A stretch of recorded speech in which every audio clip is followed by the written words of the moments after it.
Shalom. First and foremost, I want to give all praises, honor, and glory to Yahweh, Bahasham Yahweh Shai, Bahasham Recha Kodesh. Double honors to the elders and the apostles of Great Millstone, and peace and blessings to the elect. And today we're going to go into the book of 2 Kings, the 21st chapter.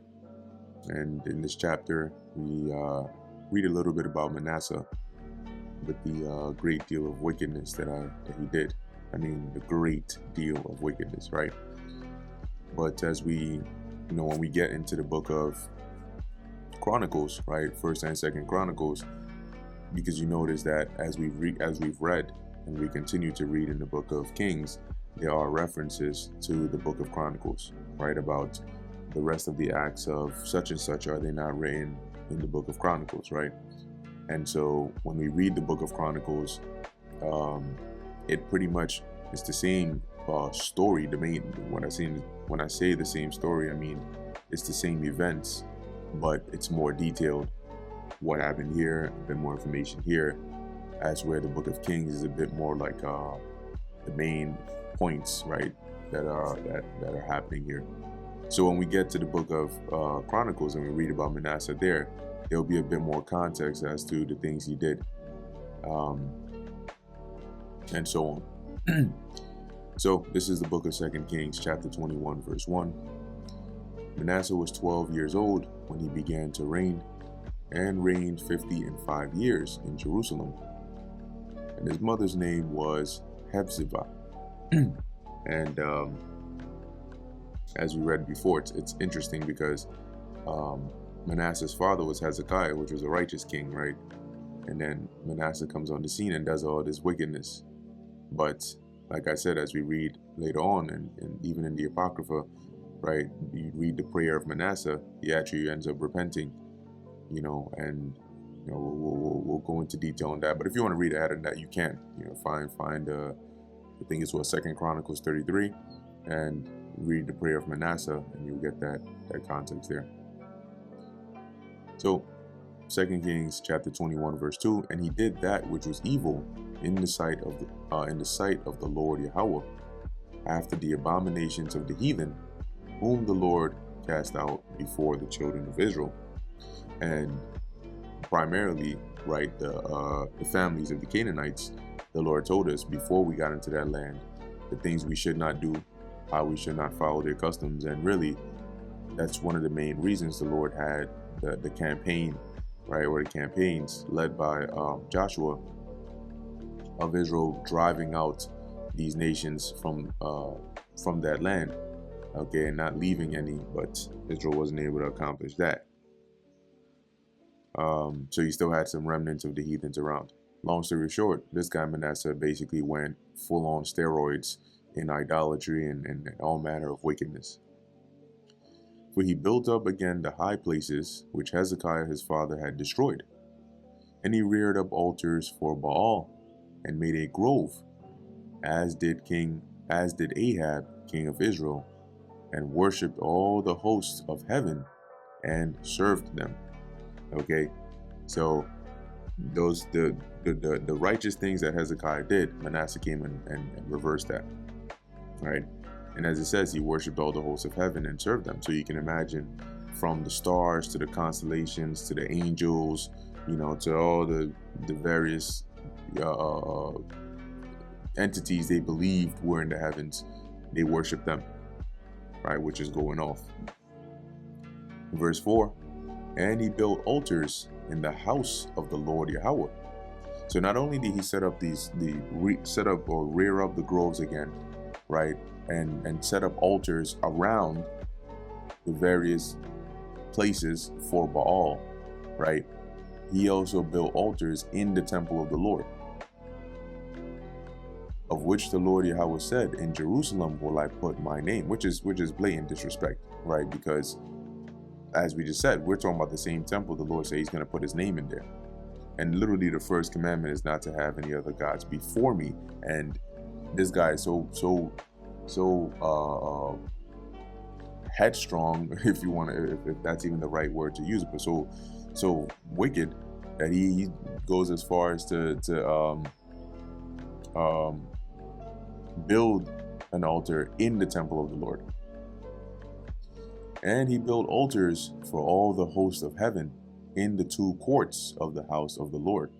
So you can imagine altars where they worship angels at, they sacrifice unto angels, altars where they sacrifice unto this and that and this and that. And he made his son pass through the fire and observe times, right? And as we went into that, the passing through the fire, which was a fire sacrifice, right, where they would actually burn their children. So he did that, and you can see he did it with no problem from the other things he's done. And observe times and use enchantments. And going into observing times, it doesn't mean that he would watch the clock, or the sundial and then tell, oh, wow, it's 2 p.m. today or right now. When it says observe times, it means witchcraft, okay, or sorceries, and it's just this is how it's worded in the English translation, but that's what it goes into. And used enchantments and dealt with familiar spirits and wizards. And when you go into the familiar spirits, right, it goes into one of the definitions there is also like necromancers. But actually, let me do this here. Let's go to dictionaries and let's pull up familiar spirit. So it says here, sorcerers or necromancers who professed to call up the dead to answer questions were said to have a familiar spirit, right? They had a familiar spirit, and you'll see why it's worded that way. And then sometimes you'll read in the scriptures it'll say he hath a devil, right? He hath a devil, going into this concept of familiar spirits. Such a person was called by the Hebrews an ob, which properly means a leathern bottle, for sorcerers were regarded as vessels containing the inspiring demon, and that's why they would say he hath a familiar spirit, or they have a familiar spirit. So the familiar spirit was a demon that was either in the vessel of this person, okay, or working with the said individual. One example is in the book of Acts, how the Apostle Paul ends up exorcising a demon off of this young woman that was following them, crying that these were the men of the Lord that would show us the way of salvation. Now, it mentioned that, matter of fact, let me just pull it up here. It mentioned she brought her masters much gain, right? Let's see. Much gain. There we go. Acts 16 and 16. It says here, and it came to pass as we went to prayer, a certain damsel possessed with a spirit of divination met us, which brought her masters much gain by soothsaying. And then he ends up rebuking the demon out of her. But she was able to bring her masters much gain, because then she would tell them, okay, this is, if you bet or whatever you do, this is what you do, this is what you do, this is what the outcome will be if you do this. So they were able to have that make a lot of money off of that. And that's why they were very upset when the Apostle Paul rebuked that demon off of her. But the point is, there was a spirit that she wasn't able to just quote unquote divine, right? There was a medium that was used to do these things, soothsaying and all of that. Okay. And so coming back to the familiar spirit, it says here, the Hebrew word was equivalent to the pytho of the Greeks and was used to denote both the person and the spirit which possessed him. The word familiar is from the Latin familiaris, meaning a household servant, and was intended to express the idea. And one thing that comes to my mind is like this guy, Dobby, from Harry Potter. All right. It says here, let me see if they say anything about him. Okay, Dobby, Harry Potter, familiar. Let me see if they actually relate him here. Spirit. because I think he might have been, well, in the movie, the concept of him might have been slightly different than a familiar spirit, but he was likened onto that, right? Like a servant that was assigned to a certain master, and then, you know, since they were wizards anyway, they could call them at will and have them, you know, do their bidding and so on and so forth, which is slightly different, but it's just something that came to mind, because all in all, dealing with wizards and summonings and conjuring up of spirits and deities and all of that. So in any way, you have here the household servant, right? That's the term familiaris in Latin, and was intended to express the idea that sorcerers had spirits as their servants ready to obey their commands.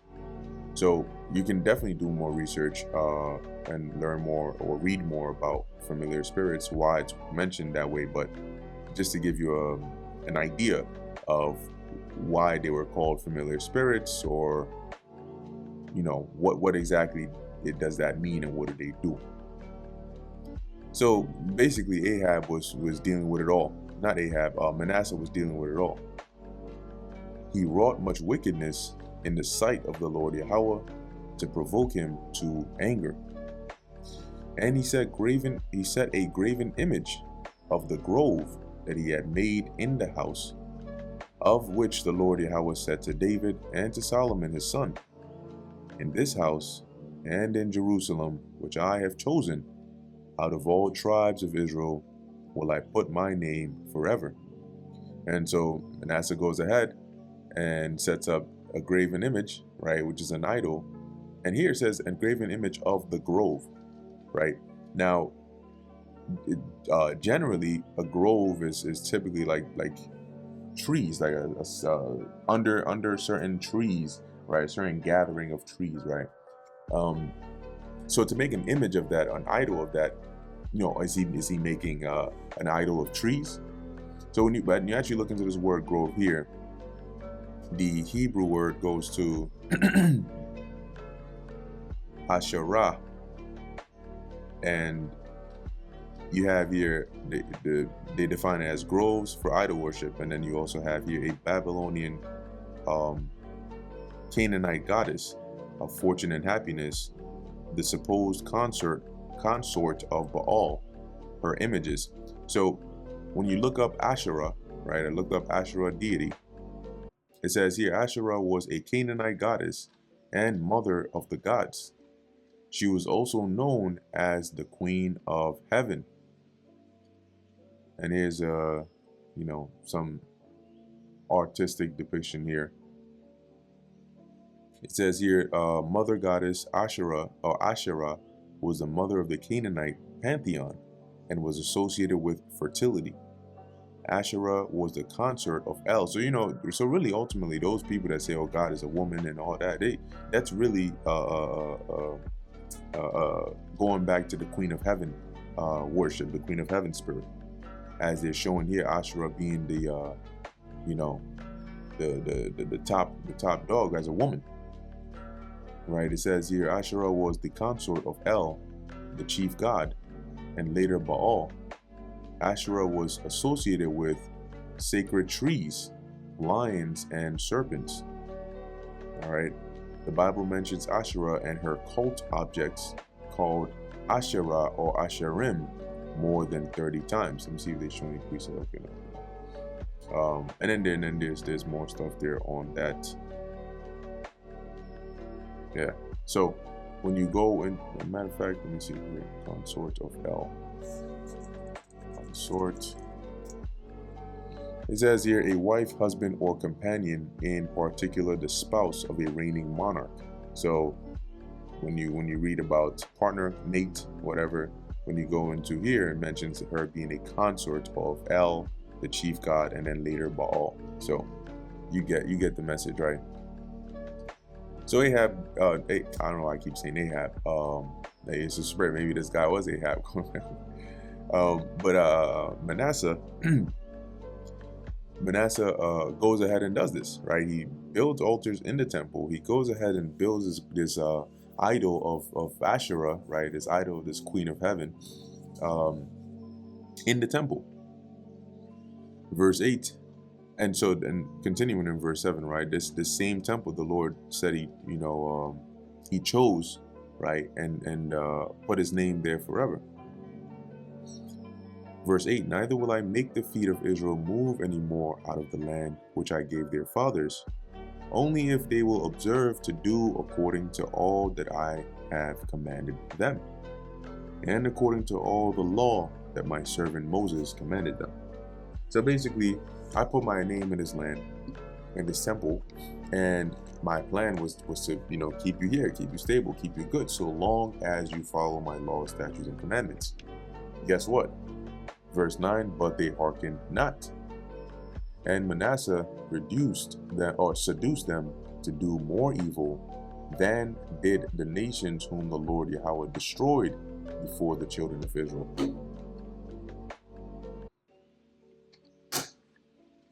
So not only did they follow the ways of those heathens, they went above and beyond.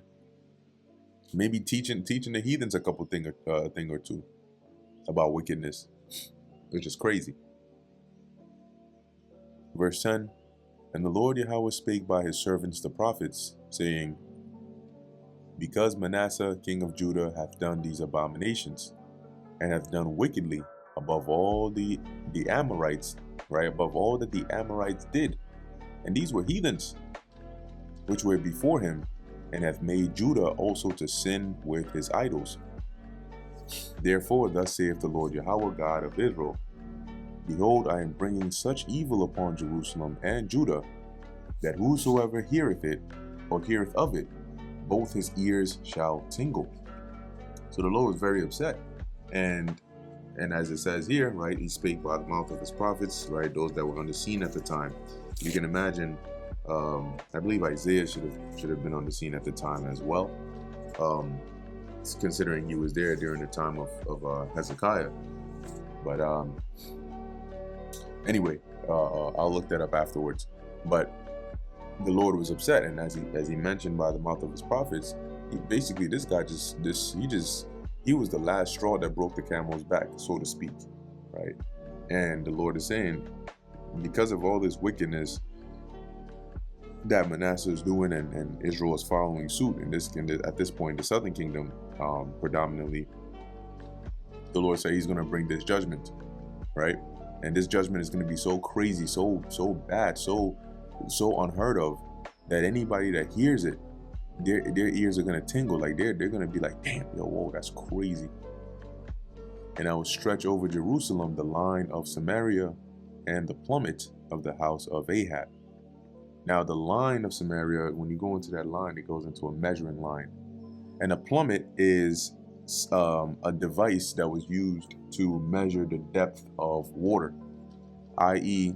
you would have some, let me actually put a visual on here. Plummet. Let me see, ship. Yeah, add that in here.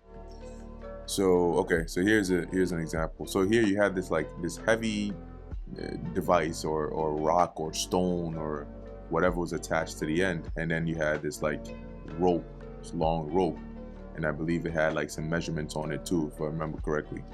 And what this was used for is, as the ship was nearing land, they would use the plummets, right? They would drop it all the way down, and when it hit the floor, they would then be able to measure, okay, how deep the water was as they were approaching, to know, okay, this is a good stopping point to drop the anchor, so that you don't break the bottom of your ship, or you can take better precaution, and slow down and so on. So this was a way of measuring the depth of the water as you approached land. And the Lord is saying here, going back to the book of 2 Kings 21, and where are we here? And 13.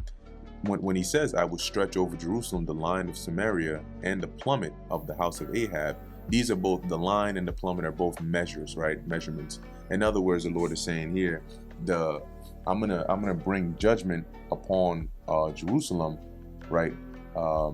By the same standard or measure that I used upon Samaria and the house of Ahab, because they did this wickedness. They were heavy into idolatry, and the same degree of judgment that I brought upon Samaria and how I wiped out the house of Ahab. Guess what? That's what I'm going to do to Jerusalem. In saying this, obviously, the manifestation of it was pretty intense, right? But similar to what happened to Samaria, Jerusalem was besieged, and it was destroyed and broken down. Which, you know, Samaria was different, right? It was besieged. There was likely some destruction there, but then you had the northern kingdom taken out of their land and heathens put in there. And for Jerusalem, guess what? Once again, it was besieged. The walls were broken down. The temple was burnt. Everything was destroyed pretty much. And then they were deported out of their land into Babylon. So the Lord says, "And I will wipe Jerusalem as a man wipeth a dish, wiping it and turning it upside down." So you're going to be completely emptied out, so to speak. And this is generally speaking, right? Because when this manifested, as we covered in a good amount of chapters before getting to the book of 2 Kings, you still had some remnants of people in the land. But generally, looking at Jerusalem at the point post-destruction of the Babylonians, it looked wiped out. Okay, to put it in simple terms. "And I will forsake the remnant of mine inheritance, and deliver them into the hand of their enemies. And they shall become a prey and a spoil to all their enemies, because they have done that which was evil in my sight, and have provoked me to anger, since the day their fathers came forth out of Egypt onto this day." That's pretty terrible, man. I mean, the Lord is saying, like, you people have been pissing me off since the day I brought you up out of Egypt. That's a long time. And that's why the scriptures say that the Lord is long suffering. Because when you even go all the way back into the wilderness, in the process of being delivered out of Egypt, they were already pissing the Lord off. In the process of the Lord taking care of them in the wilderness, they were already pissing him off all the way up until this time. "Moreover, Manasseh shed innocent blood very much, till he had filled Jerusalem from one end to another." And guess what? That includes the children that were being sacrificed. Right? That includes, you can imagine if it would go to that extent, then shedding blood would be as nothing in his sight. Beside his sin, wherewith he made Judah to sin, in doing that which was evil in the sight of the Lord. So in addition to those sins, primarily idolatry, right? And the worshiping of the heavenly hosts and all this, that, and the third. In addition to that, he shed a lot of blood. Innocent blood. "Now the rest of the acts of Manasseh, and all that he did, and his sin that he sinned, are they not written in the book of the Chronicles of the kings of Judah? And Manasseh slept with his fathers, and was buried in the garden of his own house, in the garden of Uzzah, and Amon his son reigned in his stead. Amon was 22 years old when he began to reign, and he reigned 2 years in Jerusalem. And his mother's name was Meshullemeth, the daughter of Haruz of Jotbah.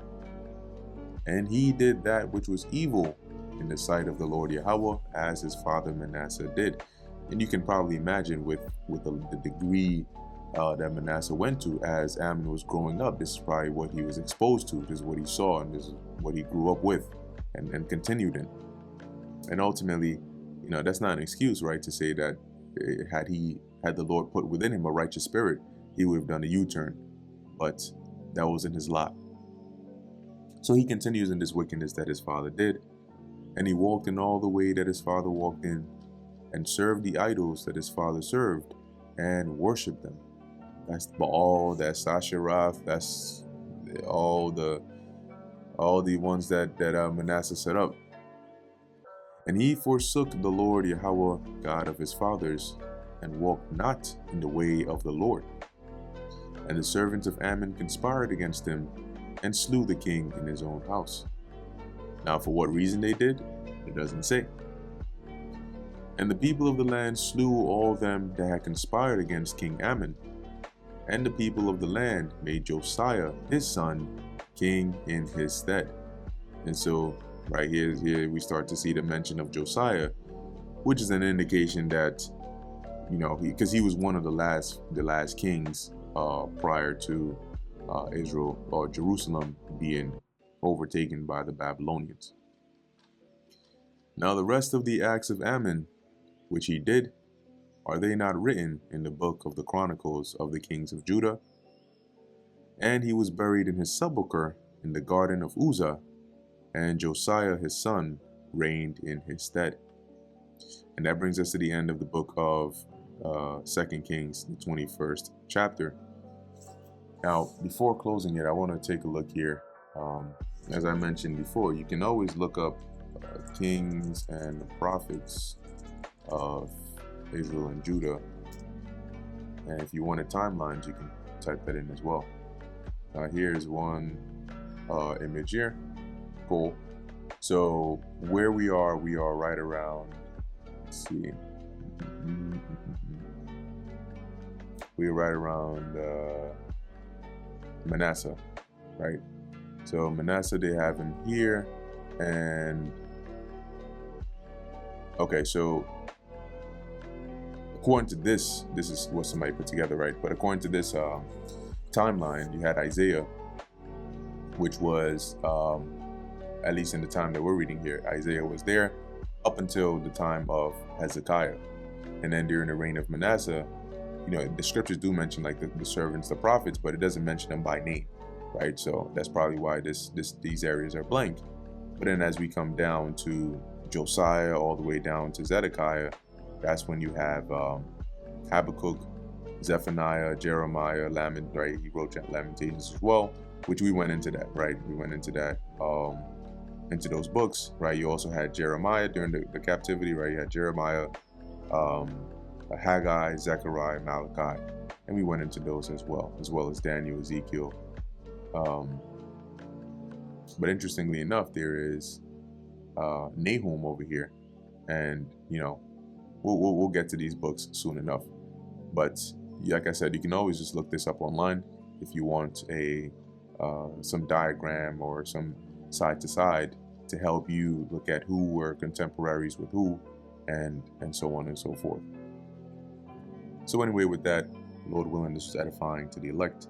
In closing, I want to give all praises, honor, and glory to Yahweh, Bahasham, Yahweh Shai, Bahasham, Recha Kodesh. And until next time, Shalom.